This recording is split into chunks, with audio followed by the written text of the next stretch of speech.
This is ANN News Brief. Algeria's Justice Minister Suleiman Brahimi has lost his job, a casualty of corruption probes. Algeria's interim president Abdelkader Ben Salah has named Bekazem Zengmati, an Algiers prosecutor, to replace Brahimi, who has been caught in a web of corruption investigations involving allies of former President Abdelaziz Bouteflika. The judiciary has been probing some former senior officials, including ex-Prime Ministers Ahmed Ouyahia and Abdulmalik Selal. Some of these officials are in custody accused of swiping public funds. Mass protests in February in the North African country had triggered the investigations. Demonstrators want the ruling elite removed from government and those involved in corruption cases prosecuted. Bouteflika resigned under pressure on April the 2nd, but the demonstrations continued as protesters sought the departure of the remaining symbols of the elite that has governed the country since independence from France in 1962.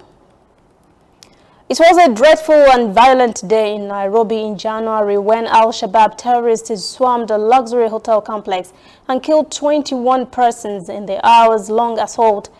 Al-Shabaab gunmen had stormed the area and set off explosives.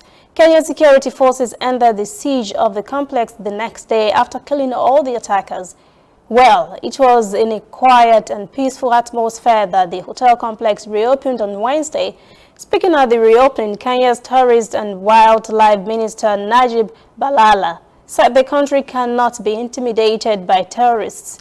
Al-Shabaab is angry that Kenya sent in troops into Somalia to fight the group in 2011, and it has vowed retribution.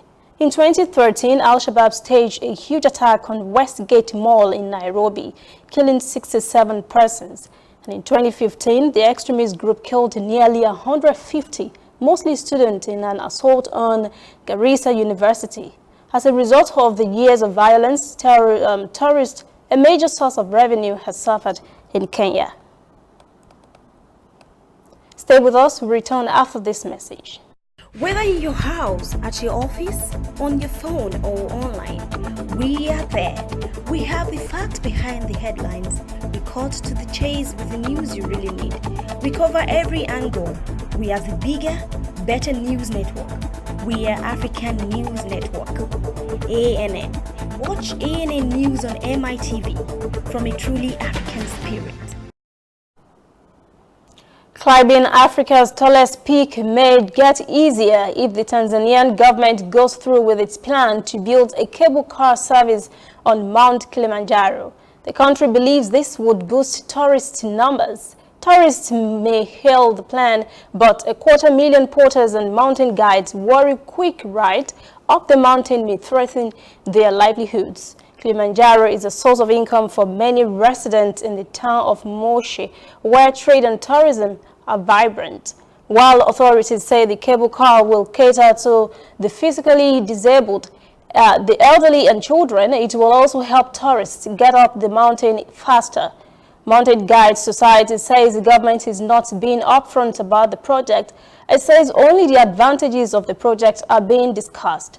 The negative effect on this generation and the next are not being disclosed. Kilimanjaro gets 50,000 tourists every year, which translates to tens of millions of dollars to the region. Tanzanian authorities say running cable cars will increase tourist number by as much as 50% by providing easier access to the mountain. That's CNN News Brief. For details on these and other breaking stories, visit our website, annafrica.news. Conversation continues on our social media platforms, Twitter, Instagram, and Facebook at ANN Africa TV. I am Lucy Ademi.